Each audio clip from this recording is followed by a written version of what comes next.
मधुराव जी आते हैं आपके पास। हमारे साथ जेडीएस के स्पोक्स पर्सन तनवीर अहमद साहब भी जुड़ चुके हैं, उनका भी रुख करेंगे। लेकिन इससे पहले आपको बता दें, कर्नाटक की जनता ने मतदान करते वक्त किन मुद्दों को ध्यान में रखा। दरअसल में एग्जिट पोल के मुताबिक 16.59% लोगों ने भ्रष्टाचार के मुद्दे पर वोट किया। 31.12% लोगों ने विकास और सरकार के काम के आधार पर वोट किया है। बेरोजगारी के मुद्दे को 21.55% लोगों ने अपने वोट का आधार बनाया। महंगाई का मुद्दा 17.28% लोगों के लिए अहम मुद्दा रहा। भ्रष्टाचार, जैसे पे सीएम कैंपेन कांग्रेस कह रही थी कि उसने एग्रेसिवली चलाया और उसका फायदा मिला, उसे महज 16% लोगों ने वोट देते वक्त अपने ध्यान में लाए। और कानून व्यवस्था लगभग 7.72% रही। आरक्षण का मुद्दा, जो भले ही चुनावी सभाओं में, रैलियों में नेताओं की जुबान में छाया रहा हो, वो सिर्फ 5% लोगों के लिए मैटर करता हुआ नजर आया। क्या एनके सिंह जी, ये एक वजह हो सकती है कि आप देखिए कि लोगों को भ्रष्टाचार, जो कांग्रेस का सबसे बड़ा मुद्दा था, वो हिट नहीं करा है जिस रेशो में हिट करना चाहिए था? तो क्या ये एक वजह हो सकती है अगर ये एग्जिट पोल के नतीजे ही एग्जिट पोल में तब्दील होते हैं कि इनकी इनकम्बेंसी नहीं है? अगर ये है कि भ्रष्टाचार वहां कोई मुद्दा नहीं था और बहुत कम लोगों ने उससे मुतासिर हुए, तब तो ये सारा परसेप्शन हम लोग का बदल जाएगा जी। लेकिन भ्रष्टाचार, और फिर ये माना जाएगा कि कांग्रेस ने एक ब्लंडर किया कि उसने एक नॉन इशू को इशू बनाया।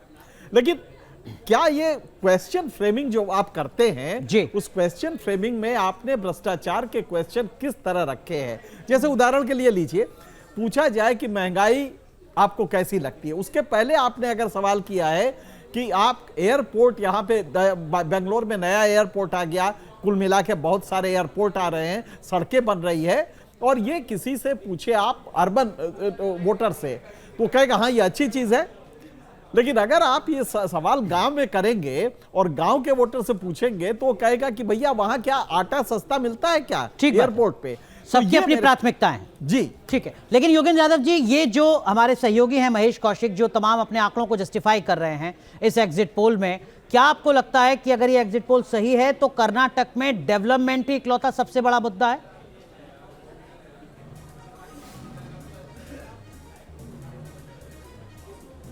देखिए, मैं एक बात फिर स्पष्ट कर दूं। आपने कहा मैंने एग्जिट पोल को नकार दिया, मैंने कोई नहीं नकारा है, क्योंकि मेरे को लगता है इस तरह की राजनीतिक बहसों का अब कोई मतलब नहीं है। सब बहसें चुनाव से पहले होती हैं। आपके सहयोगी ने अनुमान लगाया है, मैं हर अनुमान लगाने वाले की इज्जत करता हूँ। मैं हैरान हूँ, हैरान इसलिए हूँ कि नंबर एक, जो मैंने पुराने इससे पहले जितने भी सर्वे देखे थे उनसे बहुत अलग है। अगर ऐसा होता कि अचानक आप दिखाते कि 40% लोग बजरंग बली वाले मुद्दे पे वोट डाल रहे हैं, तो मैं समझ सकता था कि अच्छा, जो कुछ ओपिनियन पोल कह रहे थे वो आखिरी एक हफ्ते में बदल गया क्योंकि एक नया मुद्दा आ गया। वैसा तो दिख नहीं रहा है।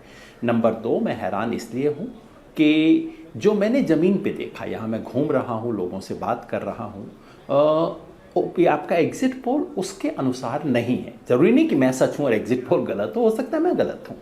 और तीसरा, ये जो आप आंकड़े दे रहे हो, ये भैया मुझे तो समझ नहीं आ रहे। मैंने कोई 20 साल ये धंधा किया था, किसी पार्टी के वोट 7% गिर जाएं और उसकी सीटें 6 बढ़ जाएं, ये तो मतलब बहुत बड़ी अनहोनी। इसको तो मतलब टेक्स्ट बुक में लिखना पड़ेगा कि ऐसा भी कभी हुआ नहीं। वो महेश जी बता रहे हैं कि ऐसी चीजें होती हैं। बढ़ जाए, मतलब सचमुच मैं फिर कहना चाहता हूँ, पूरे सम्मान से कहना चाहता हूँ, मैंने सुना, महेश जी को सुना। मैं यहाँ पे झगड़ना नहीं चाहता क्योंकि क्या फ़ायदा, चुनाव हो चुके हैं, इसका फैसला तो हो जाएगा। लेकिन मैं फिर अदब से कहना चाहता हूँ, सम्मान से, मैं किसी की नीयत पे कोई शक नहीं करना चाहता।